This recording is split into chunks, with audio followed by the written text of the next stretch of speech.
আসসালামু আলাইকুম সবাইকে। গয়েশ্বর সেদিন বলতেছে, গয়েশ্বর চন্দ্র বিএনপির, যে কেয়ামত পর্যন্ত জামাত কখনো ক্ষমতায় নির্বাচনে জয় হইতে পারবে না, বুঝছেন?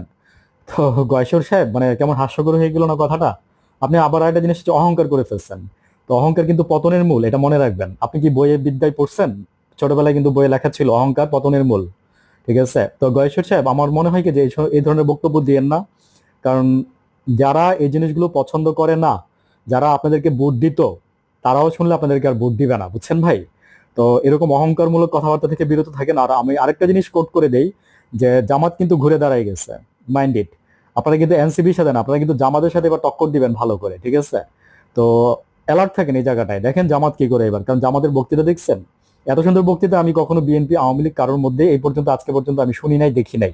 একদম অনেস্টলি সেড দ্যাট, যে আমি এত সুন্দর বক্তৃতা আমি জামাত ছাড়া আমি কাউকে আর দেখি নাই। সেদিন জামাতের আমির ডাক্তার শফিকুর রহমান সাহেব বলতেছিল যে, আচ্ছা আমি আরেকটু কোট করে বলি, দীপ্তি যে মানে আপনার চিনি আমরা, সাংবাদিকতা করে আপনার ইয়ের যমুনা টিভি, সম্ভবত যমুনা টিভিতেই।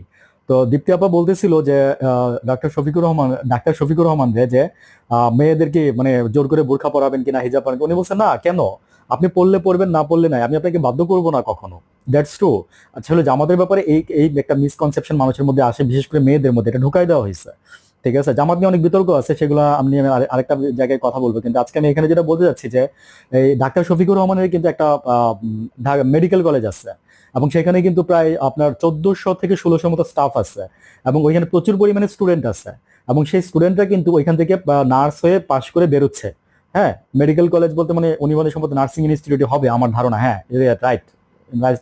তো ওইটার ফাউন্ডার কিন্তু ডাক্তার শফিকুর রহমানই, ঠিক আছে? তো আহ, শফিকুল আলম আর কি, এবারে আচ্ছা যাই হোক, শফিক সাহেব। তো উনি এটার মালিক। তো এখন কথা হচ্ছে যে দেখেন, উনি যদি বলতেছে যে আমার ওই প্রতিষ্ঠানের মধ্যে অনেক ইয়া আছে, কি যেন বলে, হিন্দু আছে, মুসলিম আছে, বৌদ্ধ আছে, খ্রিস্টান আছে, এবং দেশের বাইরের থেকেও তারা পড়তে আসে এখানে, ঠিক আছে? এবং সরকারি চাকরি যারা করতে যায়, তারা ওইখানে গিয়ে ওইখান থেকে আবার এখানে রিটার্ন চলে আসে জব করার জন্য, যারা এখান থেকে জব পেয়ে সরকারি চাকরি করতে যায়।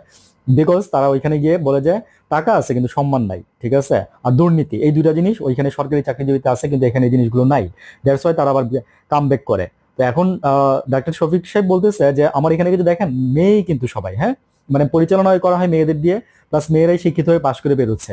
তাহলে আমি এই যে জামাতকে যারা ভোট দিতে চান না মেয়েরা বা কিছু একটা, হ্যাঁ, তো তারা একবার চিন্তা করেন, আসলে কি আমরা অনেক কিছু জানি না, বুঝছেন? না জেনে না আমরা জাস্ট মন্তব্য করি, এটাই আমাদের সবচেয়ে বড় প্রবলেম এবং বড় দোষ। আমরা জেনে বলি, জেনে তর্ক করি, আমার মনে হয় এটা সবার জন্য খুব ভালো হবে। ভালো থাকবেন সবাই, আসসালামু আলাইকুম।